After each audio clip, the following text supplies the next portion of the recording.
All right, so this is just gonna be a little quick trade recap on how I ended up making $500, $547 on a trade that I ended up taking today, and I'm just gonna jump right into it. So going into the trade, we see price into it right here. We have on the daily time frame bearish market structure.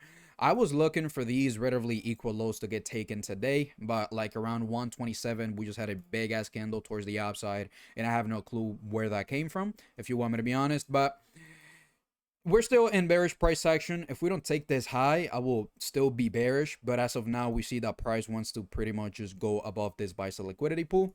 But on the daily, right, we had institutional order flow entry drill inside of this daily fair value gap, bearish fair value gap classification, sell side imbalance, buy side inefficiency, and anticipating lower prices.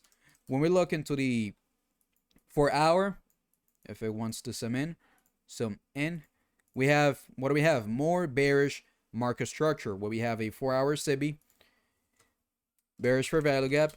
And if we are anticipating price to go lower, we want to see pretty much just the lower portion of the SIBI functioning as resistance on price, like we have right here above this high, institutional order flow, and then we sell off. We generated sell liquidity pool, and now we're having a deep retracement towards the upside. When we go into the hourly, same thing. Again, we already had an idea that I'm looking for lower prices. Specifically, I was anticipating at least a run. Like we could have had an easy run inside of this busy, right over here, busy. But we never got that, but that's completely and totally fine. We're looking for low-hanging fruit, and that's what really matters. So now that I understand what am I looking for, I'm looking for lower prices. The daily is bearish, 4 hour wise is bearish, and the one thing that I'm gonna do right away is just jump into the lower time frame to see what it is that I'm looking for. But first of all, before I do that, let me mark out this 50-minute SIBI, which made me take the trade that I ended up taking today. So we have this 50-minute SIBI that I'm gonna mark down, and then I'm gonna go into the lower time frame. By the way, all of this stuff was live streamed on my channel, like it's literally right there. Okay, so then we jumped into the 1 minute time frame.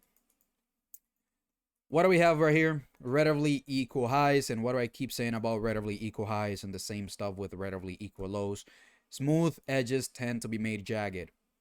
ICT. Smooth edges tend to be made jagged. So when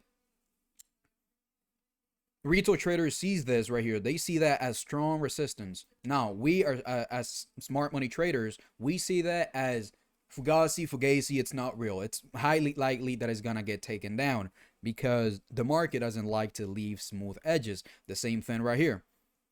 What do we have?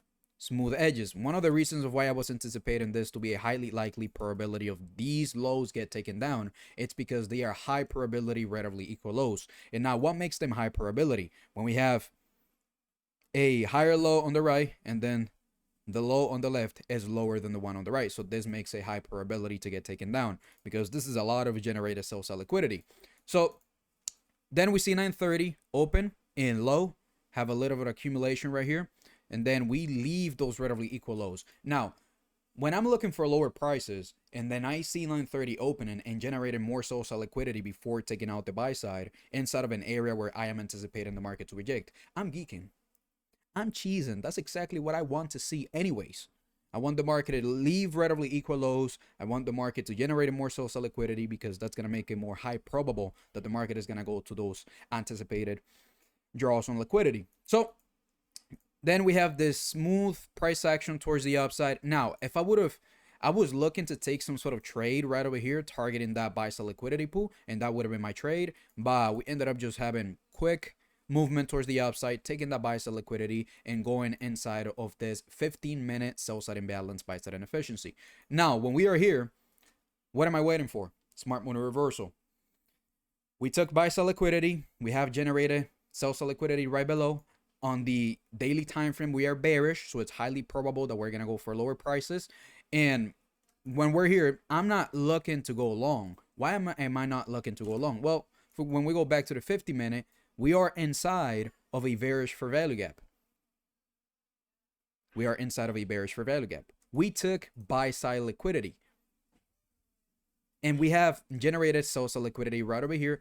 High probable, relatively equal lows. So when we have those things align like high probable that we're gonna go lower, there is no reason for me to chase a move. Even though after taking the high probable low, we ended up just PM session just going higher. It is what it is. So when I see price accumulating right here, I was anticipating price maybe when we inverse this FEG, I was looking to go short. But again, what do we have? We see still bullish PDRAs getting respected.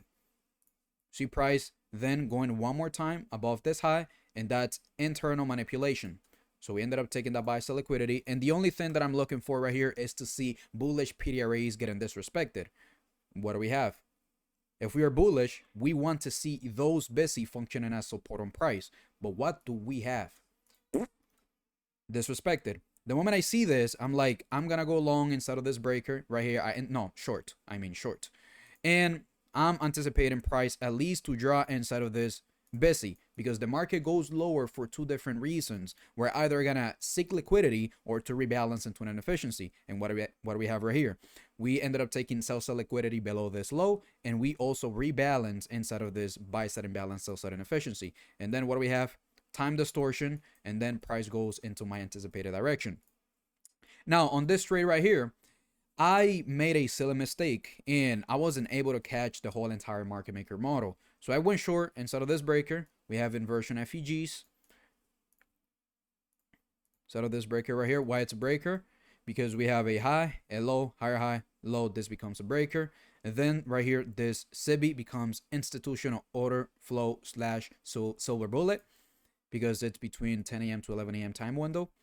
So we have this SIBI right here functioning as resistance on price. We have an institutional order flow into it. And the easy draw on liquidity was this busy right here. So in here, I ended up adding the contract instead of buying it back. So I ended up adding into the position instead of cutting the position. So I was with 3 micros because the volatility was through the roof today. 3 micros. And from here to here, I ended up making almost $600. That's 80 handles, if I'm not mistaken. 95, 96 handles. That's more than enough.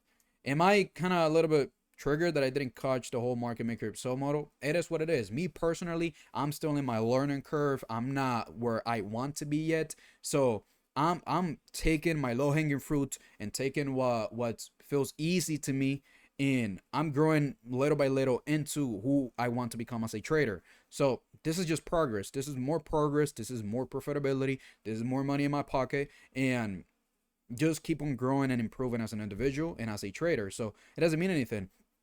I said this, then we were having a lot of back and forth, and finally price went into my anticipated direction. And again, all of this stuff, it's on the live stream that I ended up making today.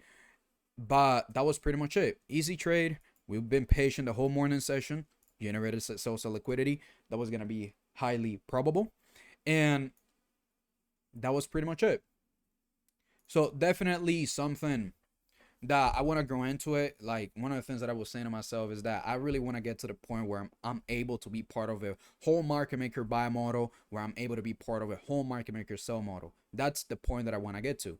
But again, taking low-hanging fruit, there's nothing wrong with that. You can literally make a whole entire career by just with low-hanging fruit. But in the end, we don't want to get the mentality that we already know enough, and we're going to get to the point where we are just having a student mindset 24/7 and keep on learning and keep on improving as an individual and keep on doing better and keep striving for excellence. Even though that you're never going to get there, but striving for it makes you more of a better individual. So that was pretty much the trade recap, and it was quick and easy. And I'm probably going to make a weekly recap because I ended up taking a trade yesterday, which was a winner. And we'll do a little breakdown on that on the weekly recap. And tomorrow I probably will be on the charts live trading. I'm pretty much just done for the week, and tomorrow I'm gonna be either tape reading or paper trading with whoever is watching. So thank you for watching, and peace out. Oh, the thumbnail.